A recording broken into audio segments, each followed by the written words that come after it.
to the United States in 1979 from Russia. And my first project was to write a brief history of Russian psychology. In that book, there was a chapter about Vygotsky. And so my editor then said, look, you are writing so passionately about Vygotsky. We have a translation of his book, but it is clear, even from your own text, that the translation is incomplete and some places imprecise.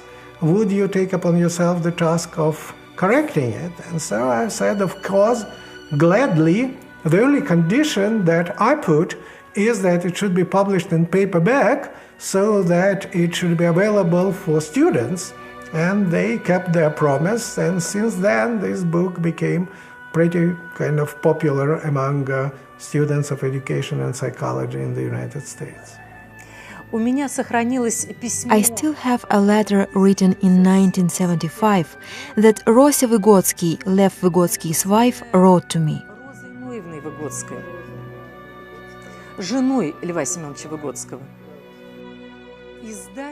Publishing Vygotsky's work is a very difficult thing. Many obstacles make it hard to move forward. We've had permission to publish the work since 1960.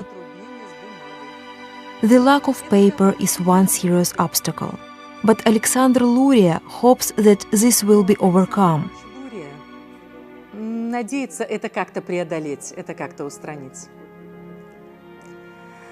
Шестой том вышел. As a matter of fact, the work was finally published in 1984, 9 years after the letter was written to me.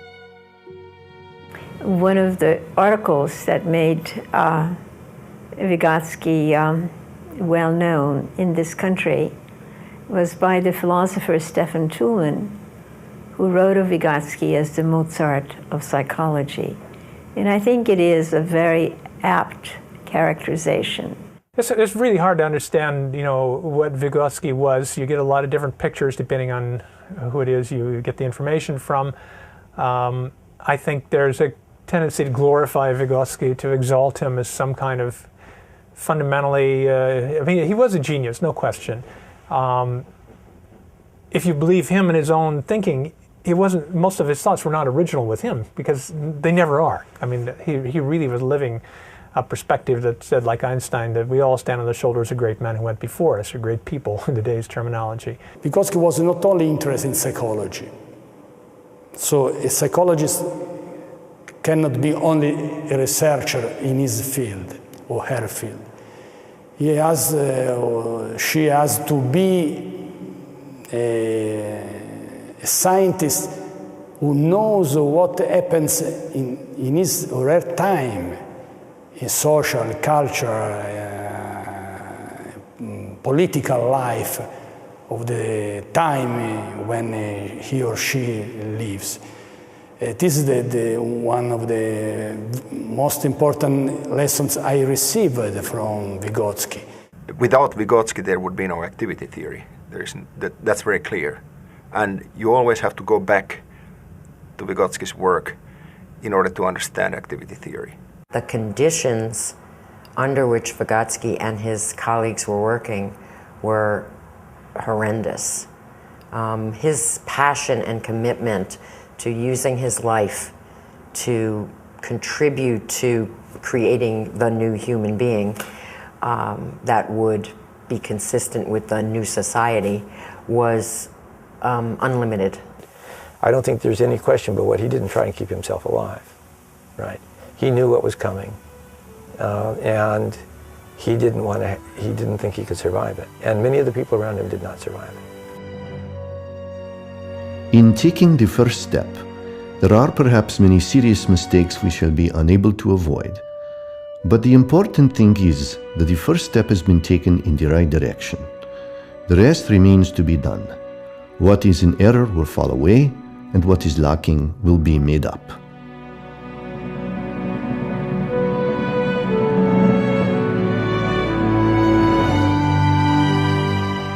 Tsarist Russian society was designed to see to it that all people stayed in their natural station in life.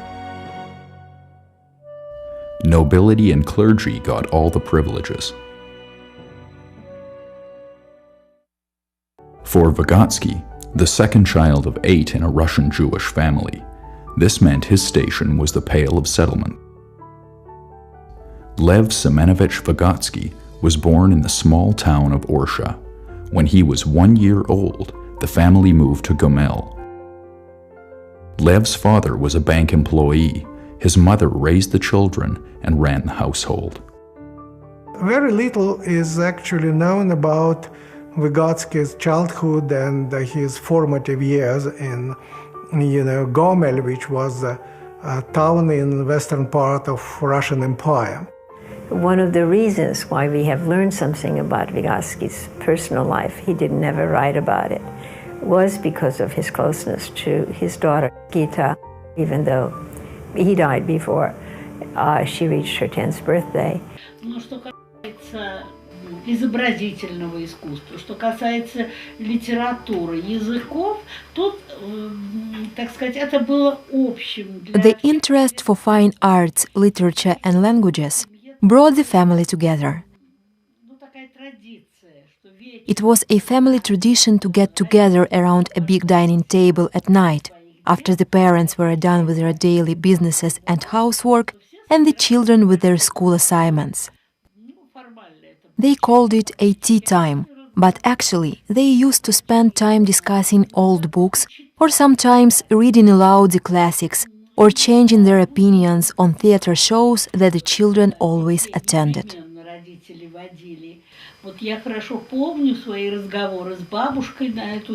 I remember quite well that there were talks and Grandma mentioned something about not being religious. А так в синагогу они не ходили, и детей к этому, так сказать, специально не приучали. The family did not attend synagogue. The children were not taught to do this and did not get special religious training, though Lev was interested in religion and knew the Bible quite well. И он хорошо знал. Jewish culture and religion posed a threat to the Tsarist regime. Jews could not own their own land, were not permitted to speak Hebrew, and were greatly restricted in terms of settlement, travel, and occupation. Jews were granted citizenship status, but were portrayed as oppressors of Slavic Christians. The most brutal expression of anti-Semitism were the pogroms. Local gang members, laborers, and even police officials targeted Jewish communities for looting, rape, murder, and destruction. While Tsarist authorities didn't plan the pogroms, they sanctioned them. When Vygotsky was 7 years old, he witnessed pogrom that took place in Gomel, and his father was actually called to testify in court after the events, and I discovered this testimony. Дело в том, что тогда евреи не могли выбирать себе место жительства. At that time, the Jews had no right to choose a place of settlement. It was called the Pale of Settlement, a few provinces where the Jews were allowed to stay permanently, inside which they had to find a possible residence.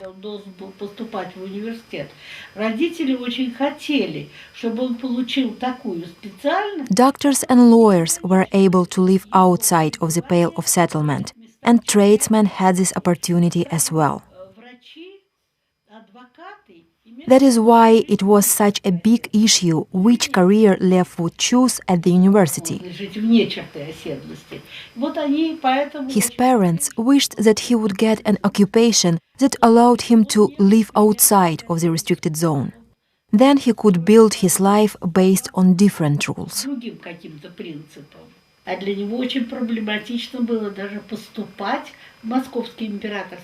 It was a big challenge to enter the university.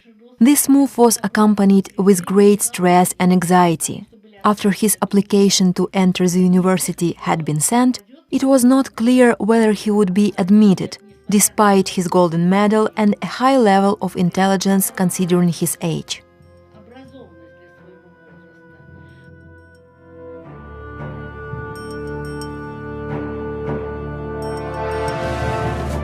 World War I brought severe chaos and deprivation to the Russian people, which in turn sparked uprising in the Russian Revolution. Peace, bread, and land became the slogan of the day, and civil war continued to ravish the Russian people with injustice, starvation, and violence. Still, what the revolution accomplished was to break down the barriers between classes. For the first time in Russia, people were able to choose their own careers without regard to their social origins. Young people threw their whole being into the new movement because they recognized the opportunities that it offered. He heartily accepted the revolution because it had abolished the laws discriminating against the Jews. Formally, all forms of discrimination were immediately abolished, and Jews were no longer confined to a Pale of Settlements, moved into major centers, and so on. On the other hand, very quickly, all forms of religious observance, and here it doesn't matter Orthodox Christian or Catholic or Jewish, were pretty severely suppressed. And so it was not very popular to mention, for example, your traditional Jewish education. Vygotsky got this education and he knew Hebrew, for example, but he naturally would never mention this in any documents because very quickly after revolution, this kind of religious aspect or observance aspect became sort of suspect. Again, not only for Jews, for everyone.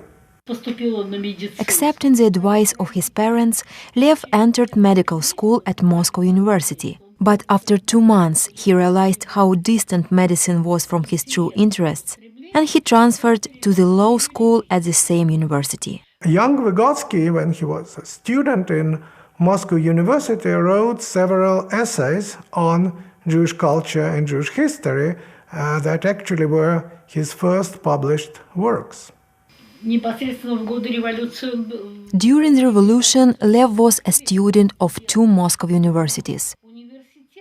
He graduated from Moscow University and the University of Shanavsky.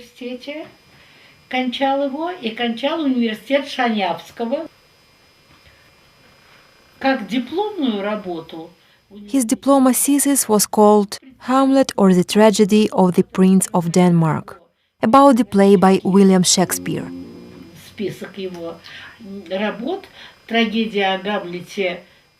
It was his first research paper, which showed he already was a mature researcher. He started writing his diploma thesis in 1915, completed and submitted it to the university board in 1916.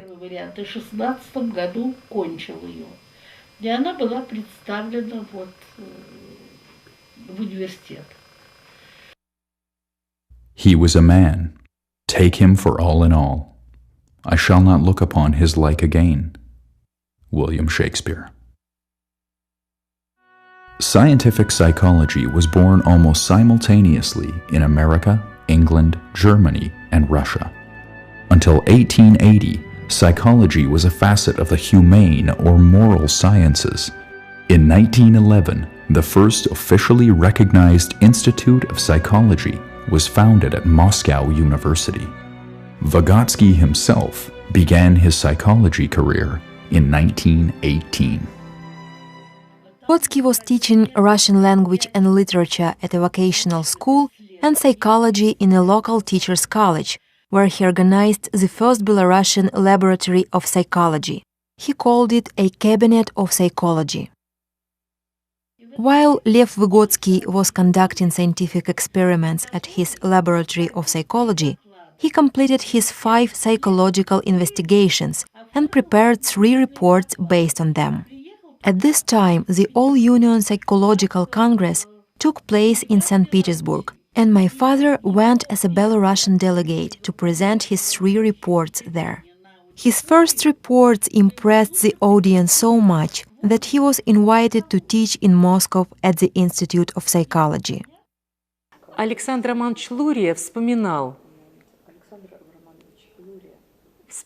Alexander Romanovich Luria recalled that when Vygotsky went to stage, he had a little piece of paper in his hand.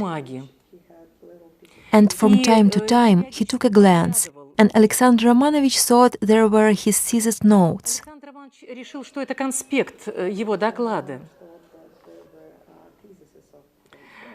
He was very surprised later when he approached Vygotsky during the break and found that there was nothing on the paper, it was blank. И увидел, что на листе бумаги ничего не написано.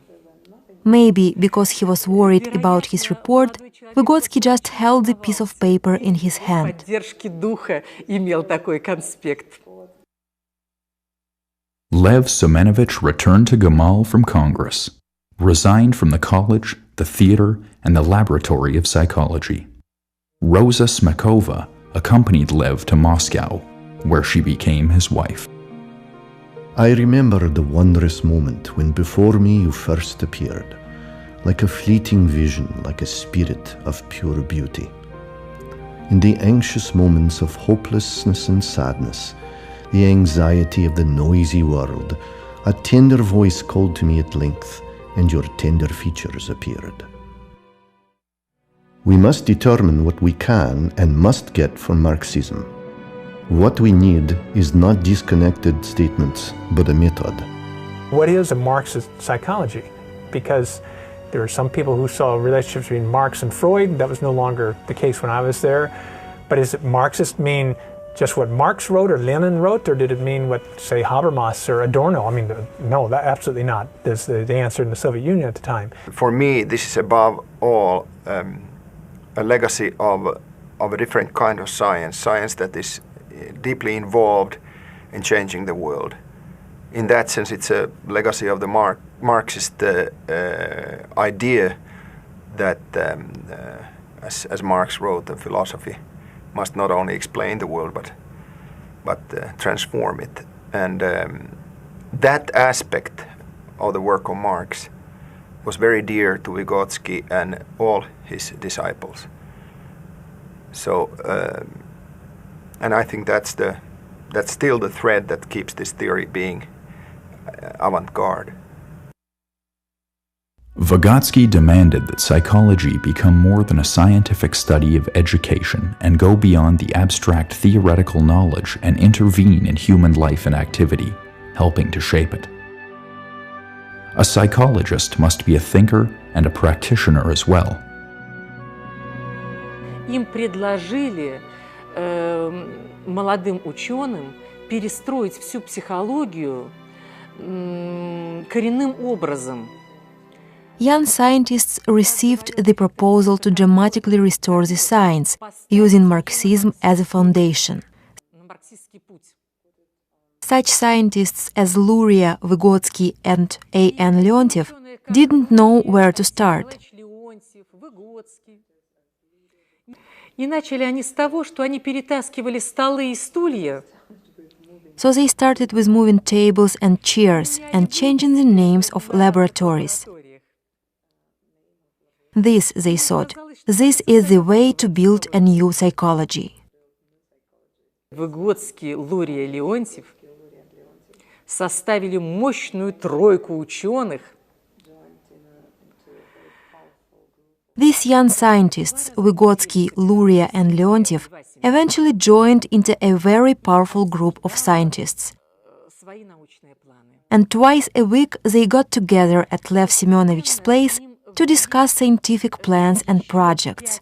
Молодых студентов-психологов МГУ, 5 человек. Step by step, the group grew, adding new participants, especially these 5 students. Это Бажович, Славина, Александр Владимирович Запорожец, Наталья Григорьевна Морозова и Роза Евгеньевна Левина. Later, all these 5 students became very famous professors in different areas. Работающими в разных областях. Luria had done this work in Central Asia, which was cross-cultural work, we would call it. For them, it's kind of cross-historical. They had people who were under forced conditions of very rapid, unpleasant conditions, very rapid modernization that was pushed by the Soviet government on the people of Uzbekistan and they now call Kyrgyzstan. People who were not literate and who were pastoralists and had a traditional way of life started going to schools or working collective farms in these new forms of labor. And according to their theory, the way that people think should change when you get that kind of historical change. And so I had remembered right before my wife and I left Moscow in 1963, Luria pulling up these sheets of paper on which were written dialogues with these Uzbeki peasants, and the one you simply can't forget because it sort of sticks in your mind, is that it says, well, my friend Ivan, all bears in Siberia are white. My friend Ivan went to Siberia and saw a bear. What color was it? And the peasant says, how should I know what color it is? Ivan's your friend, you know. Go ask him. At one point, Leontiev interfered with Luria and Vygotsky's friendship. When Luria finally talked with Vygotsky about the conflict, he apologized for his part in it. Luria continued to apologize for the rest of his life. There are many different stories about the relationship between Vygotsky and Leontiev and the side that Elkonin took. I think it's important when looking at any of these things to realize that everybody, when reflecting on their own life story, once you get past the age of 20 anyway, say, well, you know, I used to think this, but I think that now. I've changed a lot. There's a basic thread of continuity, perhaps, but hopefully I don't think the same thing when I'm 40 that I thought when I was 20. I've learned something more, and we change over time. So a career can have many different stages, and so it's not as if there's a frozen in time, single, coherent Leontiev who came into contact with a frozen in time, single, coherent Vygotsky. There has been a tendency in some circles to sort of try to put Vygotsky and Leontiev against each other in various ways. One version is that Vygotsky was basically interested only in semiotic mediation by science, and then Leontiev was only interested in mediation by material artifacts and tools, and that somehow these two clashed. And while it's true that they really did discuss and debate this issue, at the same time they saw their respective approaches absolutely complementary and necessary for one another. They never had a chance to work out their relationship from 1934 until the time of Leontiev's death, so we don't know in what sense how they would have gone on.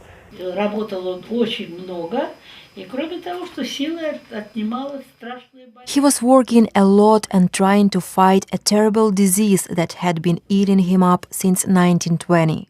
It was tuberculosis that aggravated him from time to time. In 1925-26, the outbreak of the disease was so severe that doctors measured his remaining life in terms of 2-3 months. He realized that the end was close.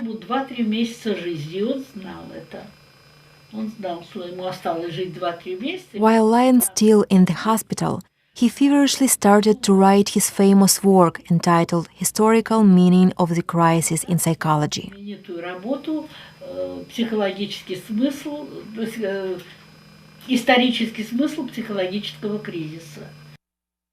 Somehow, doctors managed to save Lev Semenovich using a special medical procedure that they had to repeat every month. In 1925, his daughter Gita was born, and his other daughter Asha was born in 1930.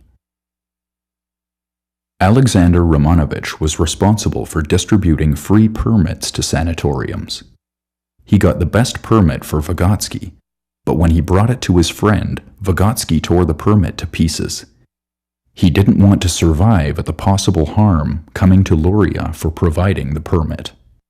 Вы знаете, с одной стороны, мне кажется, что он понимал, что дело движется. He knew that the end was close, and he tried to accomplish what he wished to do and to deliver the ideas which came into his head.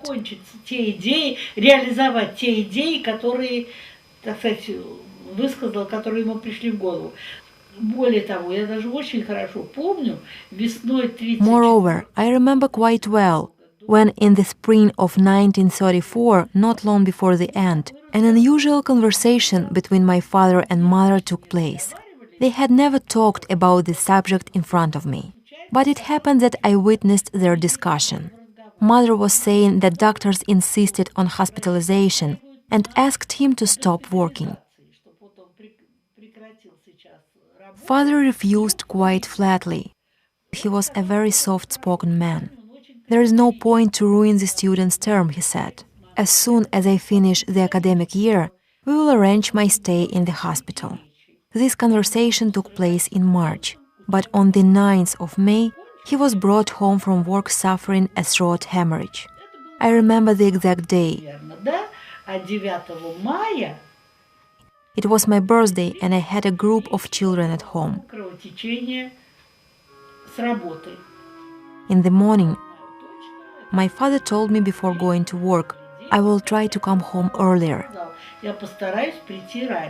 And after they brought father home from work, he asked me to come closer and said very softly, I have promised you I would come, so here I am.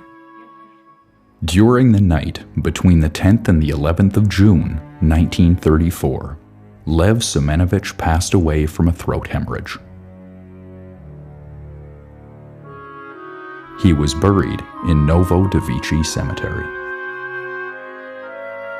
Тогда и было принято это знаменитое, плачевно известное постановление Центрального комитета от 4 июня. On July 4th, 1936, the well-known lamentable decree of the Central Committee, officially blemishing the name of Vygotsky, was issued. Moreover, there were disgusting articles and books in which he was depicted as an idiot or threat to society. The reader could come to whatever conclusion he or she wanted. Значит, а уже о том, что он враг народа, она хотела, чтобы вы самостоятельно догадались. The idea of pedology, which was a word, something like educational psychology and testing in today's terminology, is a word that Vygotsky had used. He was critical of pedology in many of its instantiations, but because he had used it, basically he was the baby that got thrown out with the bathwater at that point. Consequently, his books were confiscated. Even in the Central Public Library, his articles were cut out and destroyed. Instead of the missing pages, there was a special stamp that said, cut out according to the decree of the Central Committee dated July 4, 1936.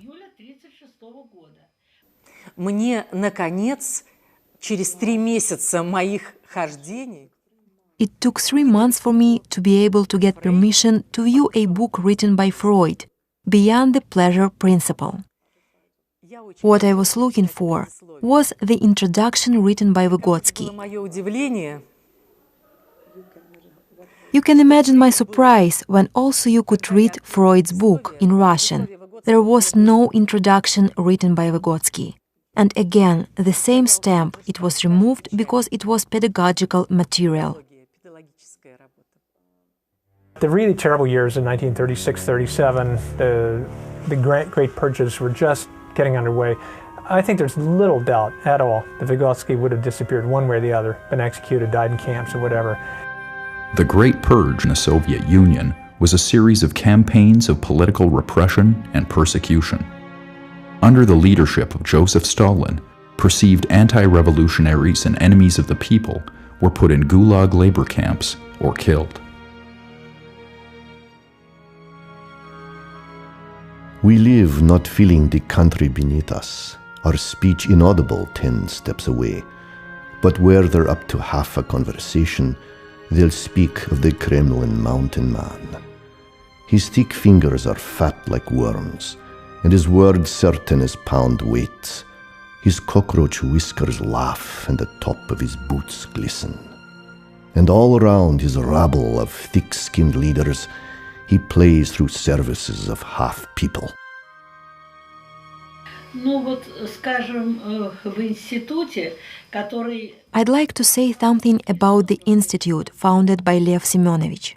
Most of his close friends, associates, and colleagues worked there, and from there he conducted his research until the end. It was from this institute his coffin was carried to the cemetery. And there was an associate who appeared to be employed as an agent with the People's Commissariat of Internal Affairs. This agent was searching for Vygotsky's books at the institute and making sure that everybody burned them. Я знала людей, которые буквально за пазухой. Many people hid Vygotsky's books under their clothes and under their coats when agents, probably KGB agents, went searching their apartments. К ним в дом приходили с обыском. Поэтому шеститомное собрание сочинений стало возможным. Only thanks to this were 6 volumes of Vygotsky's works saved in different private and state archives, so they could be printed. В многочисленных государственных и частных архивах. Я работала в архивах у Александра Ивановича Лурия дома. I worked at Alexander Luria's place at his archives and also in the archives of other specialists. When Stalin died in 1953, to me, one of the most intriguing chapters in all this is Vygotsky was basically banned from public academic discourse in the 30s on through until Stalin died in 53. In 1956, the first volume of Vygotsky's works come out under the leadership of people like Luria and Leontiev. So as his students, even though they might have disagreed, even though there might have been competition for what's the real theory of mind or whatever, they were instrumental in creating a Vygotskyan or neo-Vygotskyan school of thought in Moscow in those years. Поэтому большинство работ Льва Семеновича были... Many of Lev Semyonovich's works were destroyed. Actually, the majority of them. Ряд работ, а этот факт очень интересный, я о нем почти никогда не рассказывала. Luria told me that several of Lev's works had been translated into English. Перевели на английский язык. The Russian versions were destroyed and survived only as English versions. Вновь переводить с английского на русский. Later, it was a very difficult task to publish them, because his works had to be translated from English back into Russian, a double translation. The works in their English version did not really allow researchers to know the true original meaning of his phrases. 3 different chief editors passed away without seeing the books published. After Luria died, Leontiev became the chief editor, and then there was Zaporozhets. Davidov, an editor, accomplished the task of actually getting the books out. A true testament to Lev Vygotsky was the establishment of the L.S. Vygotsky Psychology Institute at the Russian State University for the Humanities in Moscow. During the Institute's annual conference, professionals from around the world meet to discuss Vygotsky's theory and how it's being applied.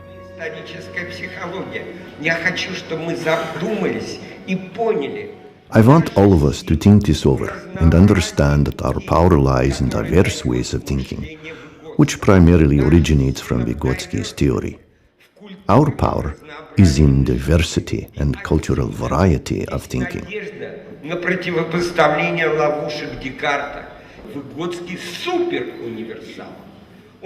Vygotsky was a super versatile person. He was a person of encyclopedic learning. His style of analysis was historically generic and systemic. He was a moderate social constructivist, which is the peculiarity of our whole school. Vygotsky school has been a school of liberal philosophy from the very beginning. In 1996, when there was a 100th birthday of Lev Vygotsky, there was such a grand conference, and during this conference, the Presidium and the Science Soviet of University decided to give us the name of Vygotsky because, first of all, we based on the theory and tried to make popular of the theory and to make a basis on our education, and then because we have some scientific research based on this theory, and so in 1996 it became the name of Vygotsky. A scientist's contribution is determined not only by the problems they've worked on and solved, but also by the extent to which their work influences further development and resolves current problems.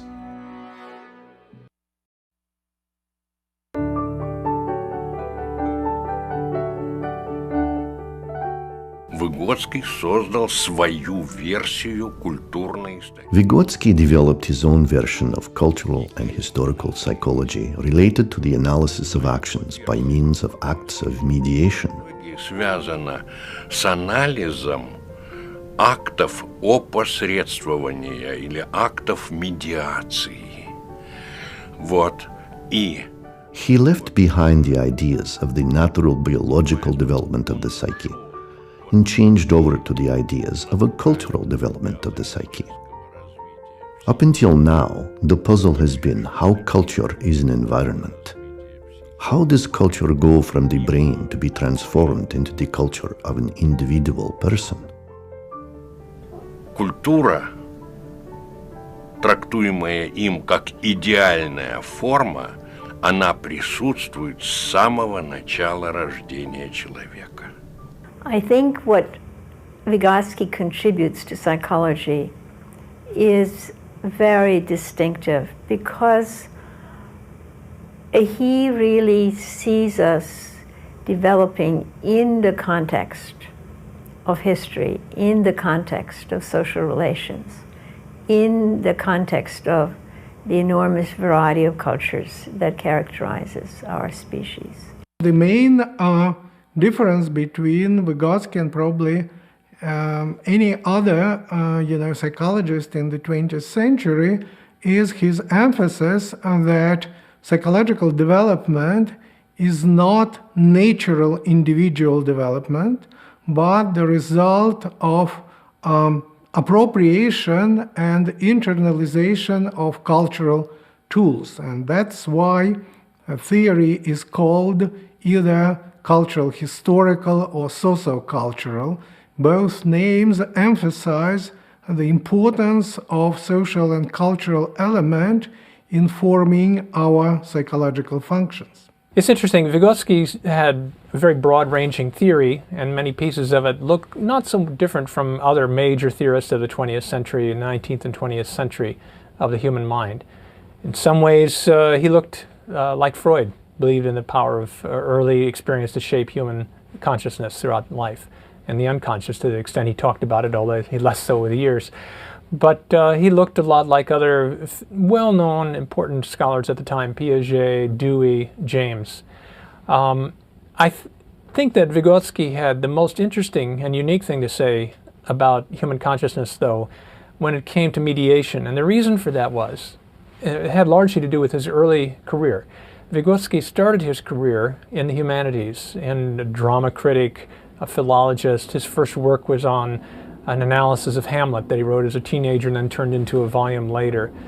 And so he's always very interested in artistic, literary texts, drama texts, film. He's a good friend of Eisenstein and worked with Eisenstein in some way. So he's interested in all these kind of semiotic, textual aspects of human life. And I think his great genius was to take what we knew about psychology at the time and say human mind is fundamentally shaped by the cultural tools that we use, like film, like human language, like maps, charts, mathematics, whatever.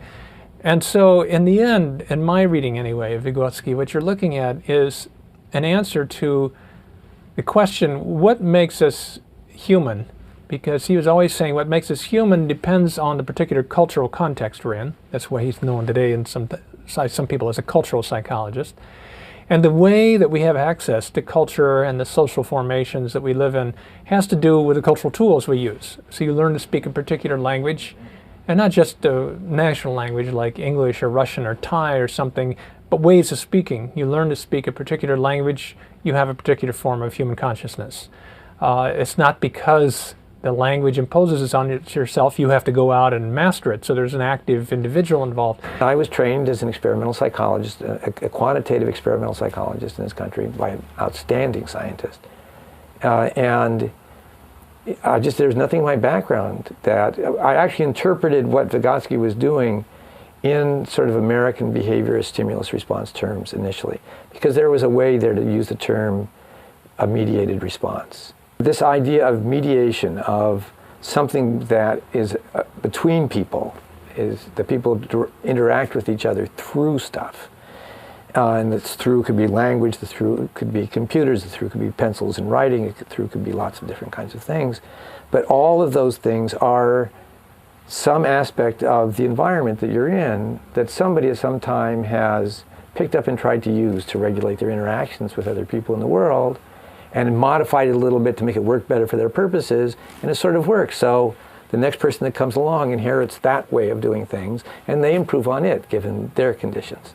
And so the total accumulation of all those ways in which humankind has modified the world, that's what culture is. It's not just things, and artifacts are always both have an ideal and a material aspect. There's an idea to them. The basic, Vygotskian ideas are, first of all, the idea of mediation through the products of prior human experience. That's culture, embodied in words and all the other kinds of artifacts that we use. The idea that development in an important sense comes from the outside, not the way Americans think of sort of environmental direct influence, but the adults who have to care for this very immature organism who will die without adult care. They're the bearers of the cultural past. They're the bearers of the toolkit of what to do. But practically speaking, you want to start to use your ideas about how development works to create environments that are going to produce what, from your point of view, is higher levels of development, better, more independence of the individual, more ability to interact with the other people without killing them off, more ability to interact with the environment without destroying it, but in learning to control yourself at the same time. So they had this very interesting idea that as you pick up a tool to use it, you not only get more control over the external world, you're subordinated to the tool. You have to use it in a particular way. These cultural tools, all of which fall under the heading of mediation then, that fundamentally shape who we are, and it means that I am different from I would have been had I been raised in the Soviet Union in my lifetime, or I'm different from my ancestors were growing up in the same but different, historically speaking, American context, because we're surrounded by different tools. For Vygotsky, the idea was that we are largely who we are because of the broad sense I use here, the texts that we master. Texts are forms of mediation, or sometimes we call them cultural tools in sociocultural studies.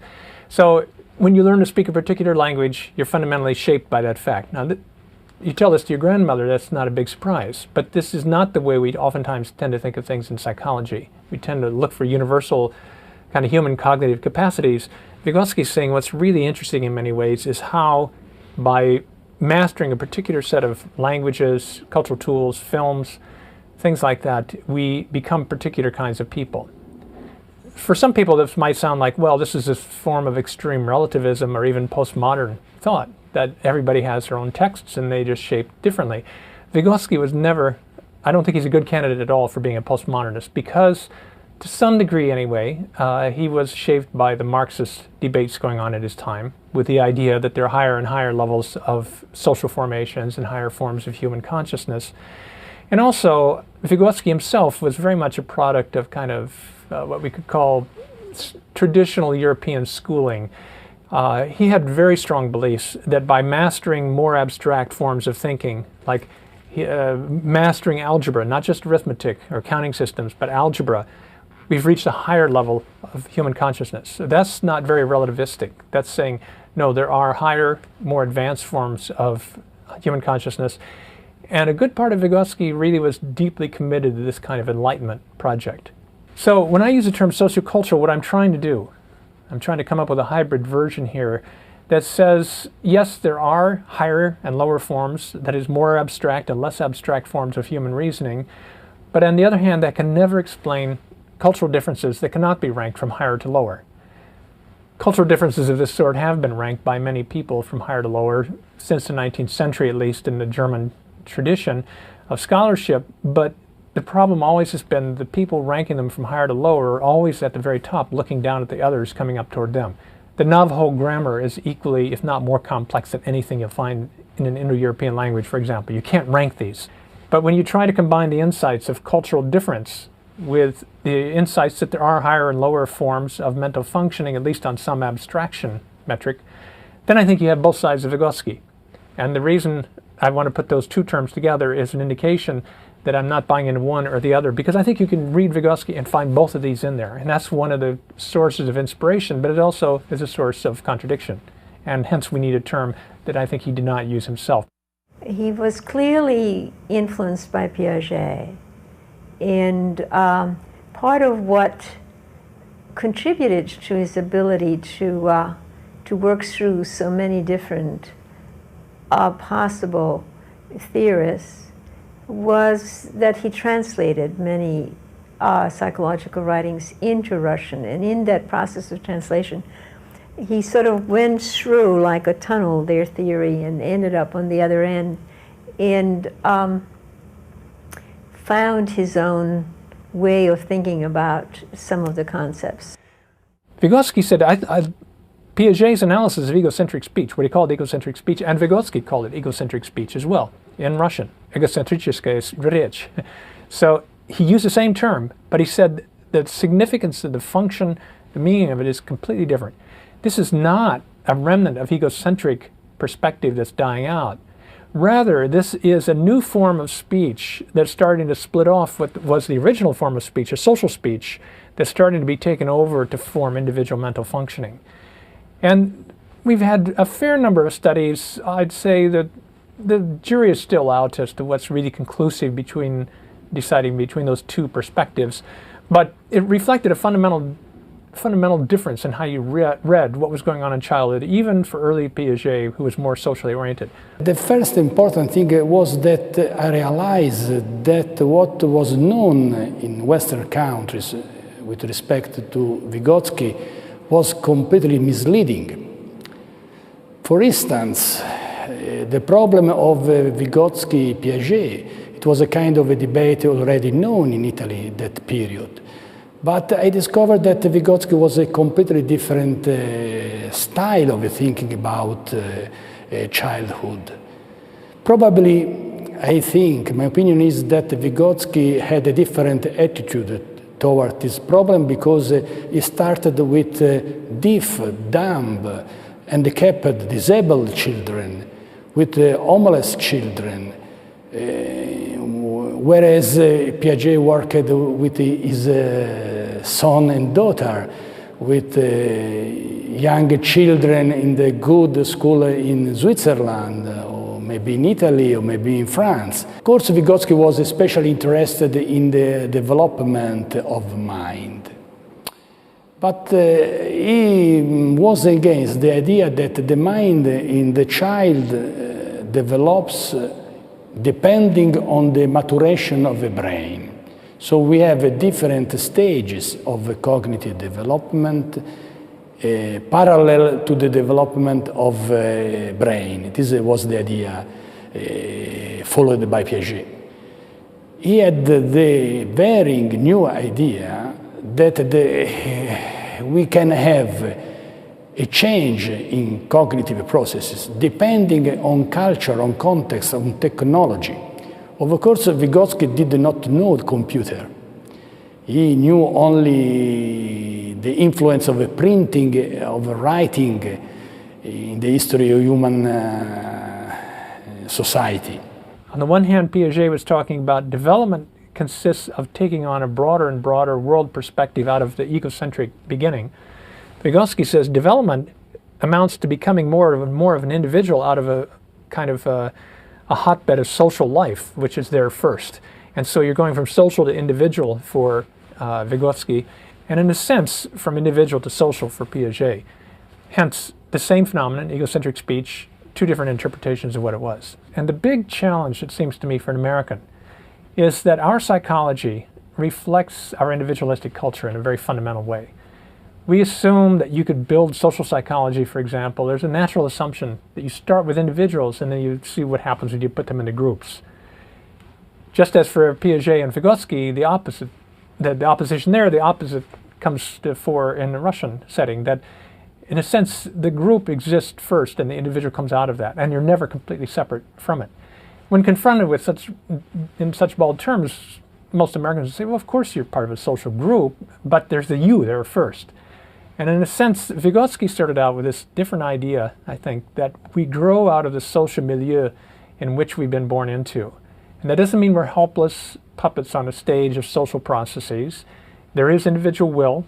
There's possibility to shape your own existence. You have to actively engage with this, first of all. It doesn't just kind of vibes don't come into your head or something like that. But there's a very much stronger orientation toward the assumption that individuals come out of social life rather than vice versa. The basic move, again, for Vygotsky and his colleagues was social reality comes first, is the milieu in which out of which individuals emerge. The basic move in the American psychological tradition is much more individualistic, which just reflects American culture, I think. It says first you have individuals and then groups form. And yes, they can help the individual develop further, but you got to start with this individual. That's the basic building block. Now we understand what was the core of his idea. That is that depending on the technology, and the technology changes with the history, with the context. We have now computer, television, and so on. We can have different paths of brain development. So the child today of 4 years old is completely different from the child of the same age at the beginnings of the past century. Today's youth are surrounded by things that go beyond the internet, iTube, all kinds of things, that kind of instant messaging, these kinds of things. Vaguely we have the idea that these are shaping how we think, what we call generally the human mind or human consciousness, but only with somebody like Vygotsky recognizing that the key lies in understanding their role in shaping human mind, do we ironically have some of the best tools for dealing with the very latest things happening to the human consciousness of today. I think, it's hard for us to keep the eye on the ball because of this notion of kind of almost distributed cognition that he had. It's a new term, but he had an old version of this, namely, your mind is not between your ears. Your mind is you and the cultural tools you're using together, and they do almost some of the thinking and speaking for you. Together you almost form a co-authored kind of activity stream. So on the one hand, there's this idea that we have to get beyond the individualism, and that's where it's still hard for us to get full mileage out of Vygotsky, it seems to me, in the United States anyway. And in addition, if we get onto this issue of how important these mediational means are, look around you, see all the different kinds of mediational means we have today that young children are learning. So human consciousness is changing right now, and Vygotsky gives us a way to understand how that could be studied. Of course, it's extremely interesting to see how Western psychologists and educators became interested in Vygotsky's theory at the end of 20th century and beginning of 21st century. This is a paradox in itself. How theory established, built, written up in Moscow of 1920s and 30s resonates with the concerns of European and American psychologists and educators of the 21st century. And here my answer is that probably Vygotsky developed certain answers to the questions that Western psychology failed to ask. Only now, because the questions started being asked and posed, like the question of multicultural education. What to do in a classroom where you have children belonging to different language groups, different ethnic groups, different cultural backgrounds, how to teach them. That was a question that some of Vygotsky's work responded to, more than 70 years ago. Я уверен, что он с этим бы согласился.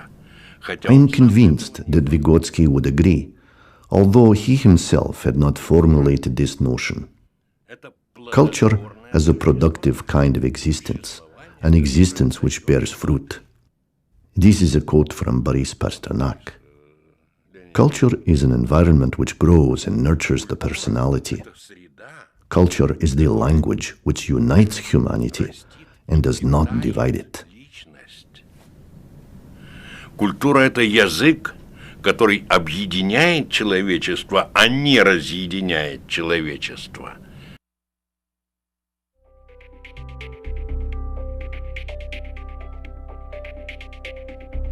I am for practicing psychologists, for practical work, and so for the broad sense, for boldness, and for the advance of our branch of science into life. I'll give you one story that I found particularly telling when it was written up by one of Vygotsky's intellectual students, descendants, a guy named Meshcheryakov, who wrote about deafblind children. And he's very strong Vygotskyan, worshipped Vygotsky's ideas, and set up a school for deafblind children. That means children usually from birth who had been deaf and blind. And one of the little telling episodes for an American he writes about in there is the way he goes about formulating the curriculum for these students, and our most famous story in the West, namely Helen Keller. As you know, Helen Keller, the story of Helen Keller has this telling episode of her whole life when she and her teacher, Anne Sullivan, are out pumping water in the hand and Anne Sullivan spelling water with palm spelling at the same time. And there's this great breakthrough that Helen Keller suddenly realized, oh, I can communicate with people. Our whole way of telling this story, which makes perfect sense to Americans, if you think you're religious or not, but it really does have to do with kind of Judeo-Christian soul notion. Helen Keller was born with a soul, obviously. She had a soul. It was seeking desperately to find a way to break through, to be in communication with other souls. Meshcheryakov, the student of Vygotsky's, set up his whole school with quite the opposite assumption. And it can sound crude or brutal almost. He's saying, yes, these are human organisms that are deafblind children, but he documented cases, and you start to think about it, that's maybe not so unusual. Some kids came to his school at the age of 6, and they didn't know the difference between night and day.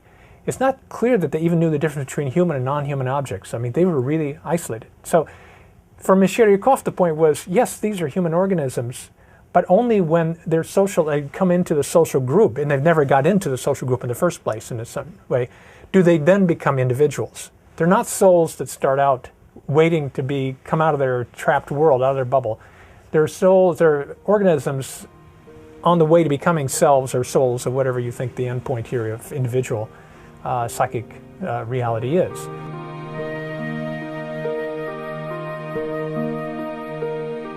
In the small town of Suryev Posad, known as Zagorsk, just 40 miles outside of Moscow, is a home for the deaf and blind. Children here are taught to communicate using methods inspired by the concepts of Lev Vygotsky. Vygotsky believed that even severely disabled children can be transformed into intelligent adults.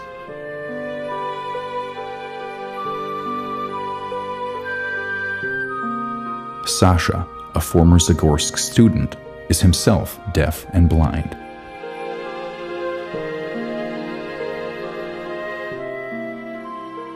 In the 1970s, as part of an innovative experiment, Sasha was one of 4 Zagorsk students to graduate from Moscow University. Another successful Zagorsk student and Moscow University graduate is Natasha.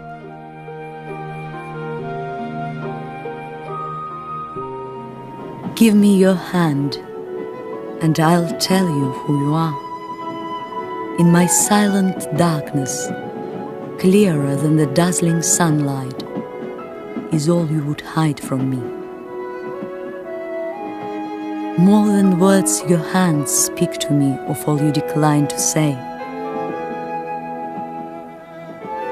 Trembling anxiety or quivering rage, true friendship or a lie. All is revealed in a touch of a hand, who is a stranger and who a friend. I see everything in my silent darkness. Give me your hand, and I'll tell you who you are.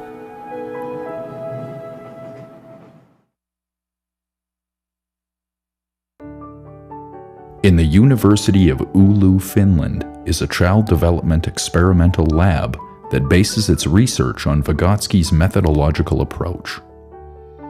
For Vygotsky, a child's play is their first cultural activity and the leading source of the zone of proximal development. All creative activities spring out from play to provide enculturalization. I work in Oulu University in Finland, and we have set a research laboratory there in campus, which is a creative play group for young children, university teachers, and I am doing research on child's play using Vygotsky's ideas.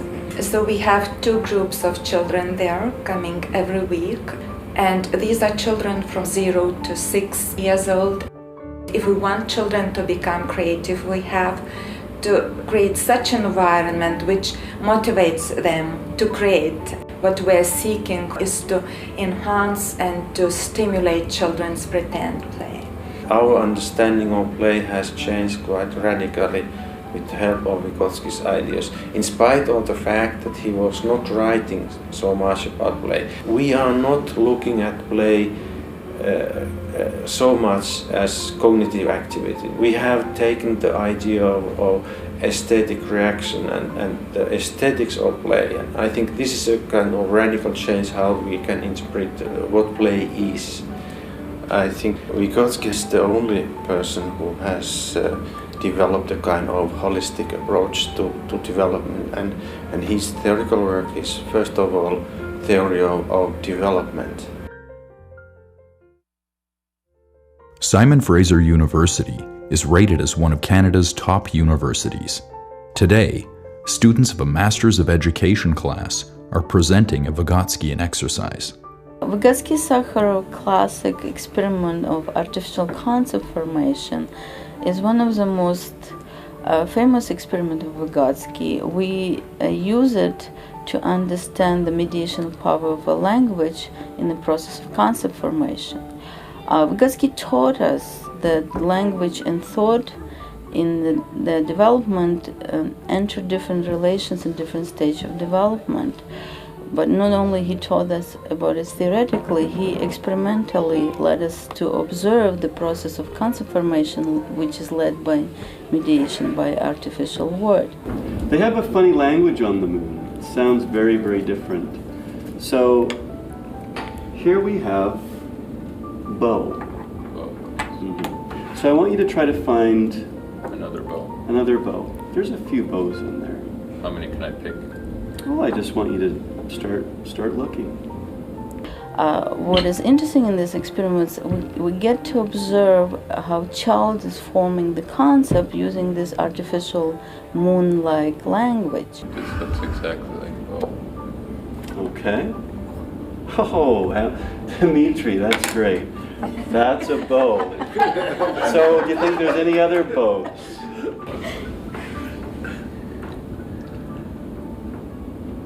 It's a funny language, isn't it? Doesn't appear to be the case, just two of them. Are you sure? No. Well, so. I would encourage you to explore a little more. See if. Okay. It's another bow. What can you tell me about what you think a bow might mean? Bow, flat triangle, flat triangle. Okay, are there any other flat triangles out there? Why don't you flip it over yourself and see what that says? Oh, that's bog. Close, but that says bog. It's a little puzzling, isn't it? So it's almost a bow, but it's not quite a bow. So, what do you think the difference is between a bow and a bach? The bach is a little bit higher. Okay, so do you think you can find any other bachs in the group?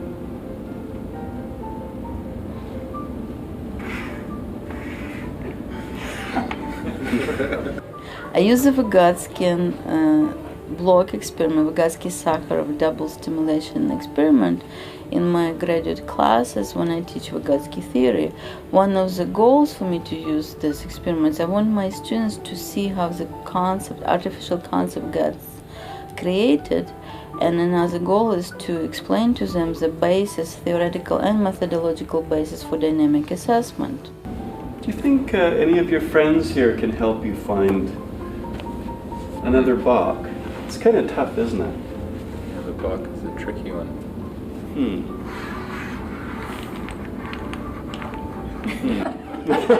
How about you try to see if that's a bach? Oh, it's not. Sorry to confuse you. That's a gag. Okay, so let's just turn these over here. So clearly, there are some similarities and some differences. What about yellow? Boff. Oh, another boff. So have you found another family? Yes, I think I have. So can we find any circles? other boffs? This is a boff. Oh. Oh, but it's an E or an F here? They are confusing on that moon, aren't they? I think that's a boff. Those moon people are a funny bunch. Okay, so that is a boff. So we have boff, boff. That was just a spelling error that they made up on the moon. So we have boff, boff. Any other boffs? I don't think so. Okay, so so how would you characterize these different families? And based on that, do you think you can complete the group? One of the criteria at the end of it, we will ask a student to verbally define the concept as to ensure that the real concept has been formed during the experiment. Okay, well this will be a jack. Okay. How about this one? Where do you think this should? That's probably a uff. And what characterizes an uff? Small and relatively high? High. Okay. Bob. Bob. It's a new group. What about these ones? I think this will be an up. Okay. Yes. We have a couple of orphan shapes over here that are really drifting. Right. And that's fine, that happens, especially on the moon. Okay, well that's great. I think you've done a great job figuring out the families here. So well done. Thank you. The fifth dimension is the end point of a long 20 some odd year period of my coming to try to understand what these mad Russians were talking about when I went there in the early 1960s. And the thing about their way of thinking about human development and human life in general is that culture is the medium of human life. We created the fifth dimension in order to take advantage of several Vygotskian principles at the same time. So you have the idea of mediation, you have the idea of more capable peers, you have the idea of providing enough helps so that you're not doing the whole thing, but kids can experience higher levels of the thing that they're trying to do. You have the idea that you sort of, you use communication a lot. Here we attempt to create a very different culture that is not the home culture, nor is it the school culture. We draw from both of them so that we think that this is a bilingual, bicultural environment. We have moms who come in and help us help. We have high school kids who come in and help us help. So there's a tremendous, it's a multi-generational, multi-ethnic, multi-institutional hodgepodge, but it is organized around the idea that the adults give as little help to the kids as they can, but enough so that they and the kids are having a good time. The undergraduates change every 10 weeks. The kids often stay for a year or two. Who's the expert? On what? So my students get the idea that a zone of proximal development requires both play and instruction. One of the reasons why we attempt to level the hierarchy in many ways, is that the children and the adults and everybody is learning from each other. A lot of these children do not speak in class, they don't interact well in school, they're either silent or they're disruptive. We're trying to create a new vision of who they are and how to imagine themselves, to move away from the constraints that are put upon them anywhere else. A lot of the kids from this neighborhood in particular go home to apartments where there might be a dozen people living, where their teachers are trying to reach out to them using the internet, and the teachers are working like hell to do a good job, but there's no DSL at home. In fact, there's no computer at home. In fact, there's no place to put a computer at home, so the kids get in trouble. Then the teachers say use the library, but if you go and you look in the library, there aren't enough computers, there's not enough resources there for the kids. The point is, for my students, is not to come and teach them mathematics or science, but to work with them in a way that the children learn to learn, so that they can take those principles from here and move on and be interactive learners and thinkers. And that's sort of our rule of thumb way of saying whether or not it's the conditions for zone of proximal development. Here we do a wide variety of things. We use basic literacy programs because these kids are behind. Dr. Seuss, ABC, or Reader Rabbit, the kind of thing you might buy for your kids at home. We have a small company that has a net-based, very interesting hip-hop reading program. Our kids like to do that, so we have them involved with that. We have adventure games of various kinds. We have straight drill and practice games. So if the kids are learning new things and they can do it on their own, cool. Step back and let them do it, but you can fill in for them so that they can experience success and know what it's like. Then later on they'll have other opportunities without so much support that they're going to have to practice it. But just the variability in the environment basically ensures that that kind of thing is going to happen. Drawing from Vygotsky's ideas about the central role of mediation in human thought, we view the computers as media, as an environment that people can use to interact through. And we interact around things intellectual, but the interaction itself is social. The deal with the way we do it is that they don't sit at the computer by themselves, and when they're playing whatever the computer game is, they're doing it in terms of what we call a task card, which is, when you're in the fifth dimension, being considered a beginner, a good player, or an expert player is defined not by the game itself, but by your ability to carry out tasks that are specified on the task card.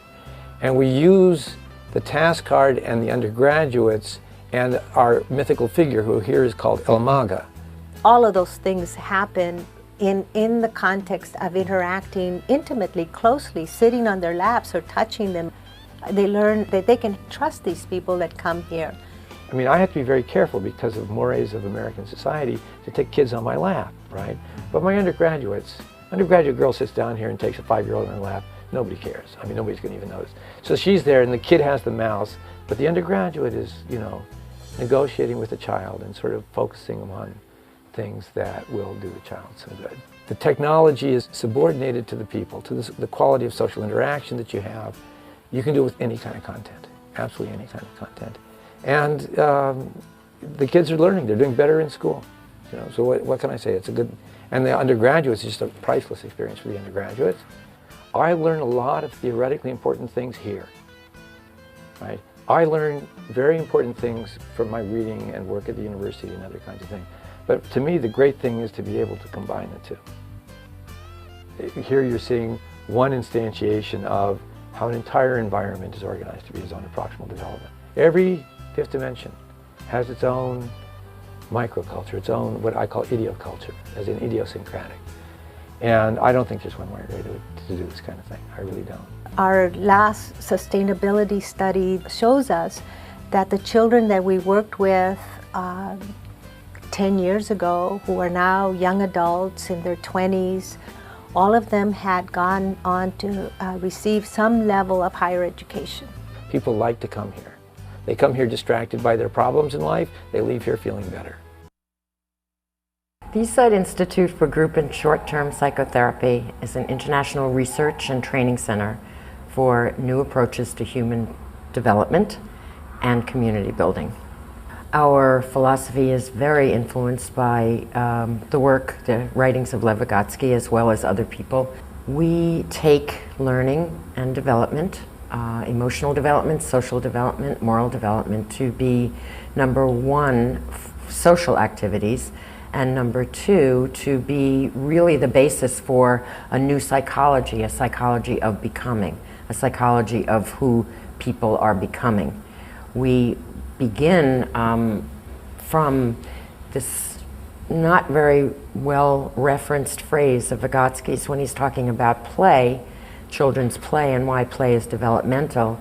He says that in play, children perform a head taller than they are. The Developing Teachers Fellowship Program has 11 teachers in it. They are from preschool through high school, and they are all creative teachers.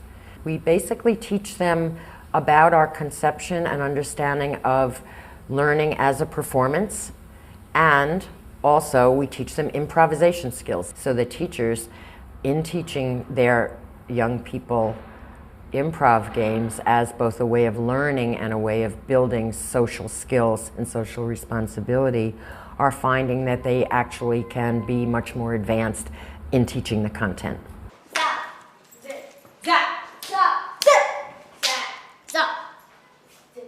Zip.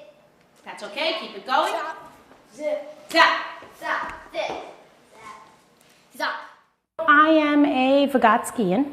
I believe that children need to be pushed to go beyond themselves. And that's what we establish while we play. And that develops that environment where everybody can participate and push each other to improve in various ways. Initially, when we started playing, there was a level of frustration involved because the children aren't as good at the games. Listen, I'll do it again.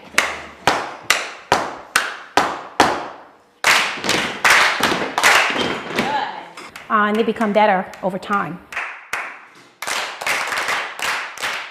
When we started playing the games, a boy, for example, would drop the ball and they would yell at him right away.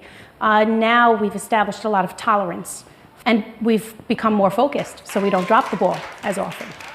I use the games during transitional periods when children are losing focus, which often happens during testing and preparation for tests. You can bring them back easily with a game, and then you can go through more of that work and then play some more, and it just helps to create the environment where children can continuously learn. Zip. Zap. I mean zip. Whoosh. Whoosh. Whoosh. Whoosh. Whoosh. Wow. What we're finding with this program is that for the 300 or 400 children that are impacted on by the dozen teachers that we're training, if the only thing that was happening is that they are having a much better school experience, even only with those teachers, it would be well worth it. But we're finding that it's having much more significance, that children are capable of far more than they're allowed to do in structured environments where it's totally individualistic. Another program, actually another organization that has advanced our performatory social therapeutic approach is the All-Stars Project. It's a performing arts and educational center. The All-Stars has 4 youth programs that are performance-based. So young people, especially young inner-city kids, poor youth, one of the only places they're allowed to be creative and to create new performances is on the stage. The slogan of the All-Stars, as well as the Institute, is if you can perform on the stage, you can perform in life. You may now kiss the bride. Get this one for Brooklyn. Pump up the volume. When I talk about a group-oriented approach that's Vygotskian, I'm talking about the creating of zones of proximal development. Most Vygotskians, and then the trickling down into textbooks for either developmental psychologists, youth workers, or educators, talks about the zone of proximal development as a dyadic relationship between an expert and a novice. That is obviously a reading of Vygotsky. It's not our reading of Vygotsky. Our reading of Vygotsky is that zones of proximal development are, number one, not places and not spaces, but they are activities. Or if you will, to go back to the performance metaphor, they're stages. The creating of stages for growth, the creating of stages for learning. So in a therapy and in social therapy, Vygotsky helped us to understand how this strange and radical therapy actually worked, because it is the activity of the group members to create the group where they can get help. That is the help. The unity of creating the group and the, quote, result of creating the group are one.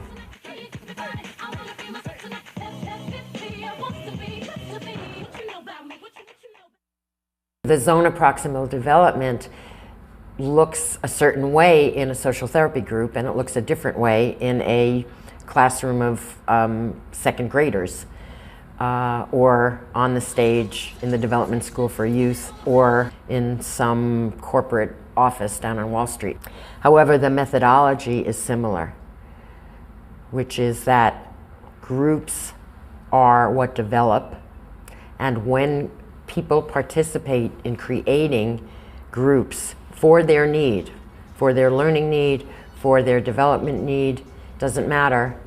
When they do that, all the individuals in that group learn. How do you give that group its voice without stifling any of the individual voices?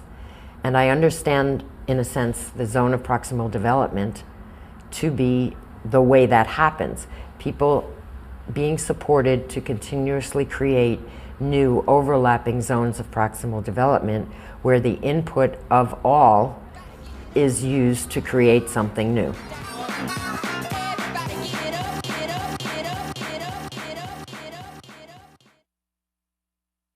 A long time ago now, I was deputy principal in a special school for young people with moderate learning difficulties.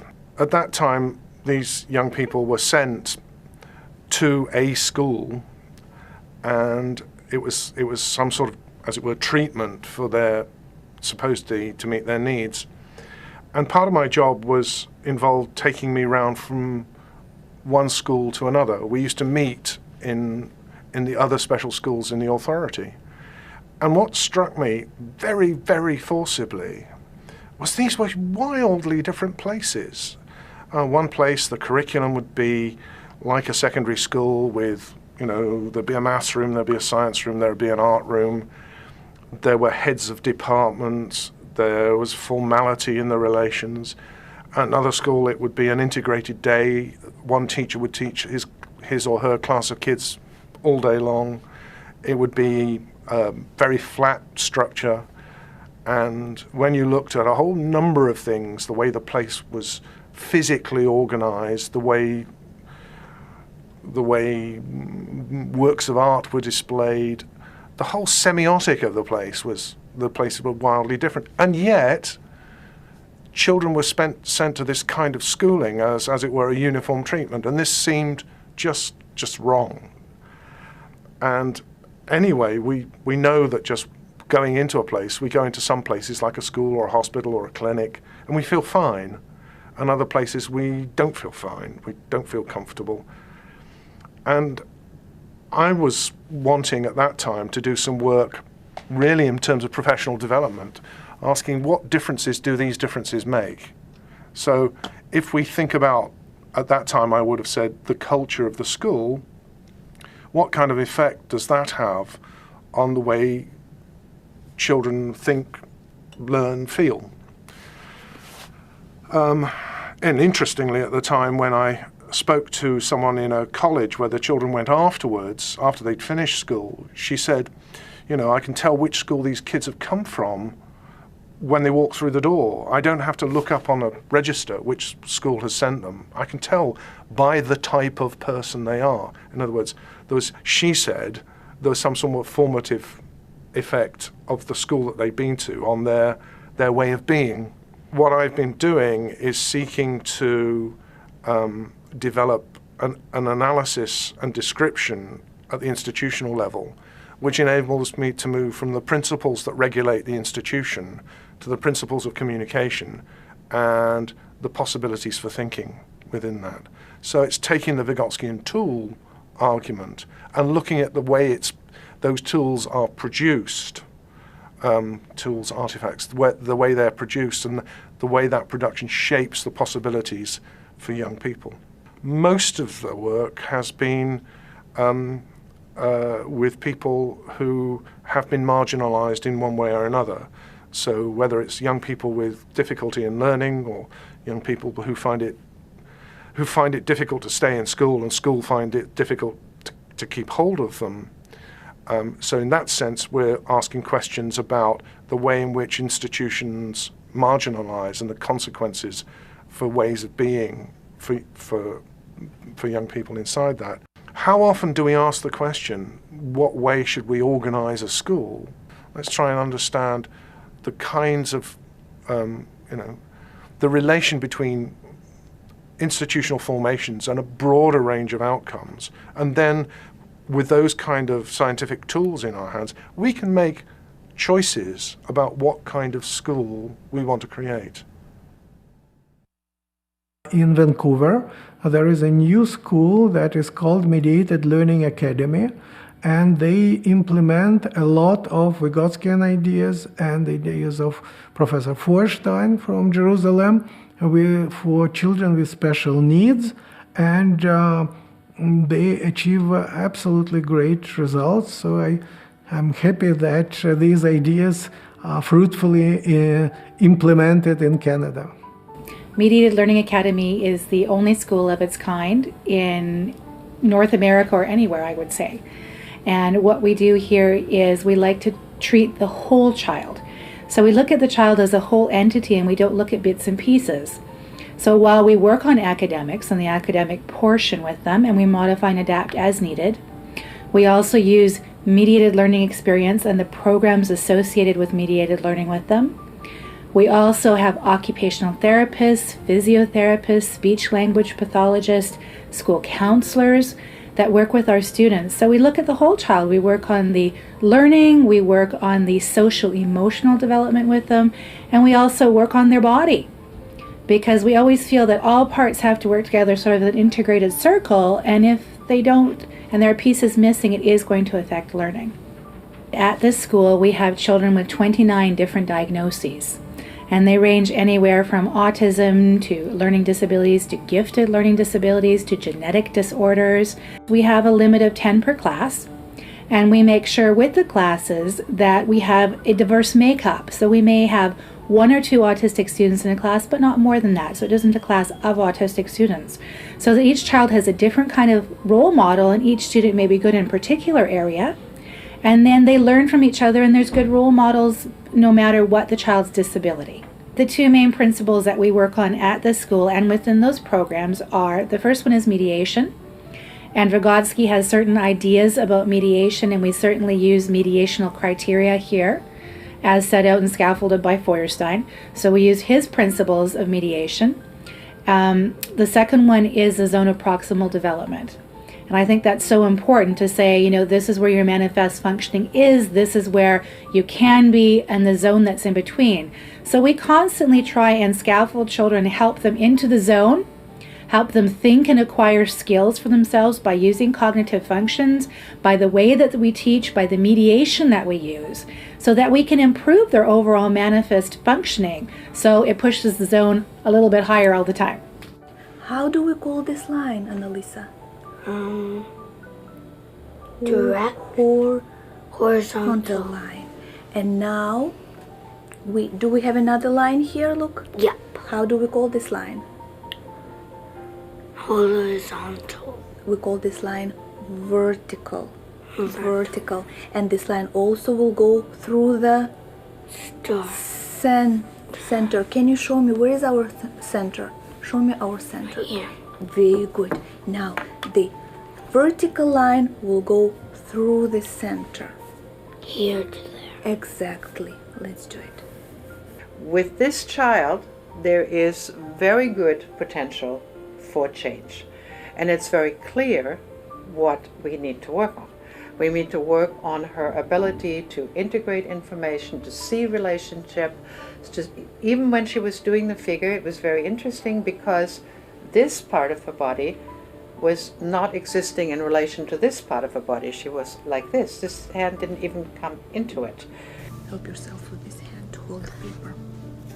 So again, the occupational therapist needs to work on bilateral integration. This is all about integrating information, seeing things in relationship, seeing things as connected wholes, so that she begins to have comprehension, and with that comprehension will also come better memory. Annalisa has a hard time in knowing where her body is in space, in moving through space, in using the two sides of her body. And so what we're working on both with the swing and the walrus mat is to create the feeling of the two sides of the body as she sort of flows between the two, which you sort of forced to do whenever you have to balance. So dynamic assessment is essentially a test, teach, test paradigm, but in many ways it's a lot more than that. You're looking at what a child can do on a task, and then you mediate, and this is really the central issue in dynamic assessment. You mediate, and then you look what the child did after that. Your assessment of the child is partially based on what the child did on his or her own, but a lot of your assessment is based on how did the child respond to your mediation, what changes did the child make. Dynamic assessment, one of the rules is you're not allowed to stop until the child is at a measure of success. So if the child cannot do it after your mediation, you look at yourself. What did I do well, what didn't I do? You know, the child has to be able to benefit by my mediation. Now, let's look again. What do I have inside this rectangle? X. X. And what are these two lines that make an X? How do we call them? Diagonals. Yes, let's make these two lines that will make X. And remember, they're from this dot to this dot. Very good. Excellent. And now from this dot to that. Very good. And they will meet in the center. That will be on this horizontal line. So the child leaves a dynamic assessment situation always a head taller, rather than always fearful, did I do, how did I do? It is a hopeful model. It looks at what is the potential for change as opposed to what are all the deficiencies and stopping there. The fundamental belief that we have at the school is that beings and entities can change. For all the programs, we use Vygotsky's notions. So when you walk into one of our classrooms, you don't necessarily see 10 kids sitting at a desk with a math textbook. You may see them acting out a math concept. 5 plus 4 is 9. And that's a completely different way of looking at academics. I think that it's really unfortunate that Vygotsky died so young, because I think he was dramatically ahead of his time in his ideas about integration, in his ideas about mediation, and his ideas about cognitive functioning in the brain. I graduated from Moscow Electronical University as an engineer in electronical studies, and I get my second degree in psychology and education, and I leave my electronical studies and my job for very, very interesting and very small salary job in academic of educational studies. And my first teacher in psychology and first boss was academic Davidov and academic Elkonin. They were Vygotsky students. From my first step in absolutely new area after electronics, I started to be a teacher, psychologist in high school, in university, and it was unusual for me and very exciting. I was psychologist, I was educator. I had my personal, very nice TV program on the governmental channel 1 in Soviet TV, family screen. I was well-known person. At the same time, disaster happened in my family. I like ski very much, and my daughter asked me to taught her ski. And from the first lesson of ski, she was very young. She was eight years old. She fall down, and stick come to her eyes inside and damaged her eyes nerve. The same time on TV, on Soviet TV, there were very strong anti-Semitic movement against Jewish people in TV. I got message to go out. They didn't want me. And it was kind of a red light that I decided I should change something for my family, for my daughter, for myself. And I came to Jerusalem, and I was happy to find here nice psychological institutions. And of course, I was very happy to find here people who involved in Vygotsky approach. I have several activities with blind people. The first activity I'm developing, I has developed several cognitive tools for blind learners. The name of the program, Tactile Instrument Enrichment Program for the Blind, developed by me and my colleagues in Forstein's Institute, in International Center of Enhancement of Learning Potential.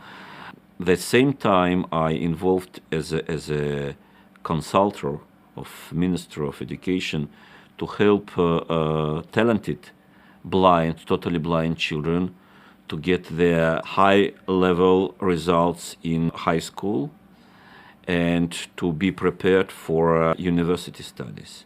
At the same time, I involved in activities with multi-handicap blind children who need enhancement by using free channels of information, not sight, but hearing, touching, movement, to enhance their potential to study in regular school, in mainstream, or in special education.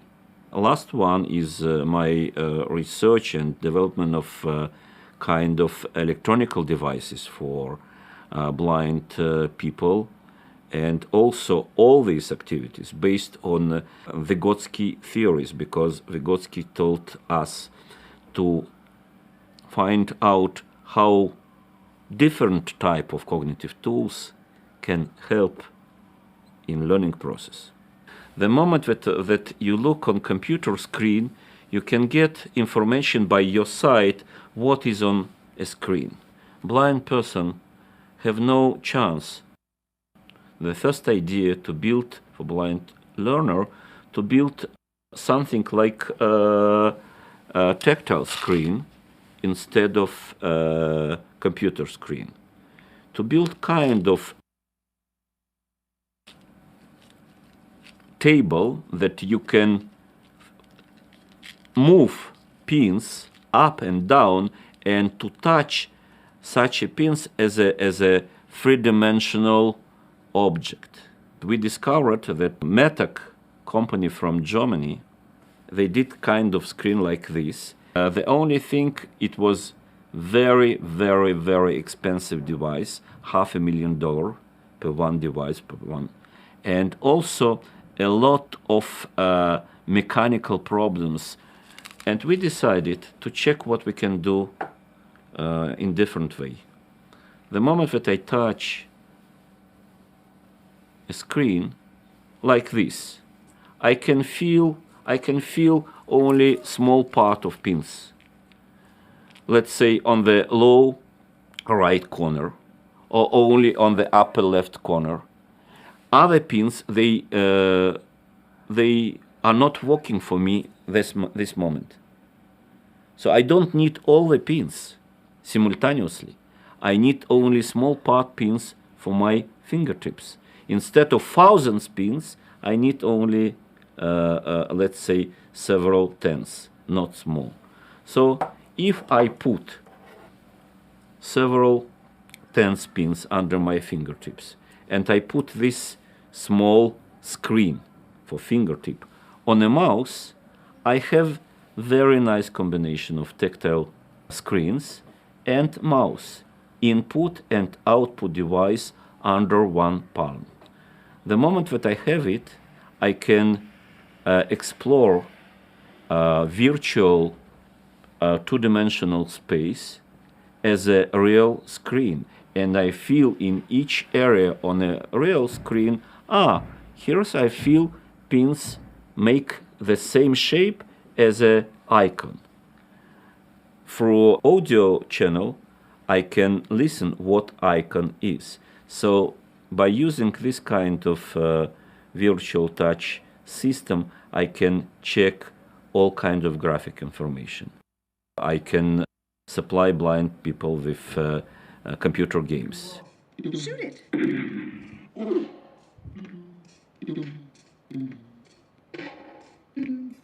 Trap it. אתה טוב היום. You are good. Shoot it. I can supply blind people with tactile maps in electronic forms. I can supply them with special braille. They can read braille also. So the main idea and the main concept of Vygotsky here, not as a hardware, not as a device, but a program. All programs here based on to build mental image of a concept in a blind student mind, to use symbolic representation as a tool to understand meaning of concepts, to use two-dimensional area as an area to navigate, as a mental map to navigate left, right, up, down, to use fine motor coordination to help in this process of building of mental library of images. And all application in our system based on main concepts of Vygotsky, cognitive tools,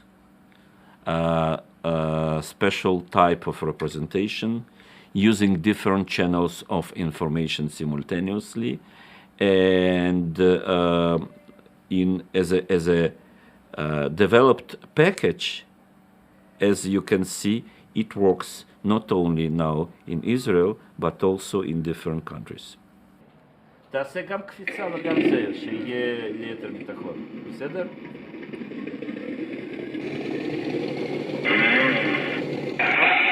Stupid puddle!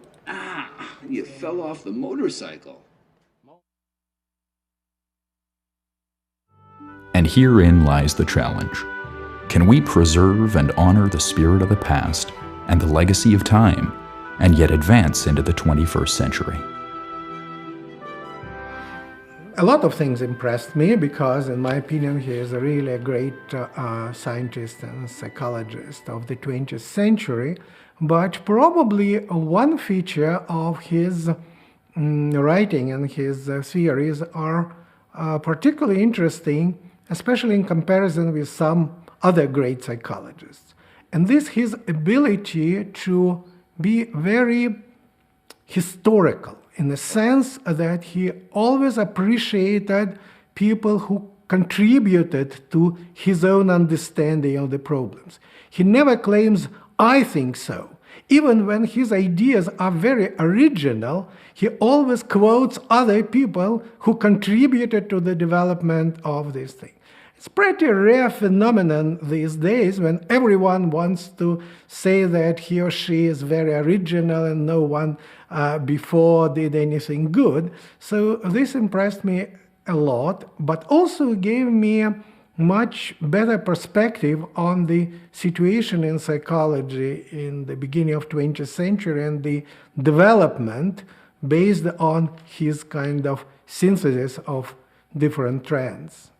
The legacy of his humanity, the legacy of his caring, the stories about his sharing the one desk that the family had, Vygotsky, all of these qualities bring forth a sense of caring on those of us who are students of Vygotsky, for him as a person, for what he represented, as much as for his ideas that we are still being inspired by. Postmodern approach is to defend the minorities, the problem of gender. We have in the United States many different movements, political movements, radical movements, also movement gay and the lesbian movements. When they refer to psychology, they refer not to Freud or Piaget and so on, but to neo-Vygotskian approach. And of course, not to Vygotsky of the Soviet age, of many years ago, but to the metaphorical idea of Vygotsky as the leader of psychology open to differences, to culture, to minorities. So I think this is the most remarkable heritage we have from that school. А главное, почему культурно-историческая психология вечная, она была в прошлом, она есть сейчас, она будет... What is important is why cultural historical psychology seems endless. It existed in the past, it exists in the present, and it will continue to exist in the future from our efforts and the efforts of those who call themselves historical cultural psychologists. We have a problem where we use common terms, but they don't mean the same thing in the two languages. And very few people are bilingual, and even my bilingualism is such that I rely now on my ability to communicate with Russians who are bilingual in English and Russian, and we trade. We talk about these concepts and how we understand them and their meanings. The Russian word сознание is consciousness, and there's a word called осознание, and like I need help trying to understand, because Vygotsky uses both of these terms, what did he have in mind when he was trying to talk about that? So we have ongoing worldwide discussions about the meaning of very key terms. It's very hard to know what I would have thought, or anybody would have thought, had they had the opportunity to meet Vygotsky. Reading him there are very few authors for whom I'd say reading somebody is just a pleasure every time you go back. As a reader of Vygotsky, as a communer of Vygotskyan texts, I think it's, I don't know what he was like personally, but it's a great genius to go along and to watch his thought unfold and be just riding along the top of that sometimes on a daily basis. Главное, мне хотелось бы, чтобы люди знали, что это был честнейший, порядочнейший, деликатный. The point is, he was a man of great integrity, a most decent person with good manners who loved everybody around him and never dared burden the life of another person. He was a wonderful man. It seems to me that this is the main thing. Chuchev said, "Not everything that was must pass." Vygotsky continues to live through his scientific discovery, current practice based on cultural historical theory, and by the integrity with which he lived his life.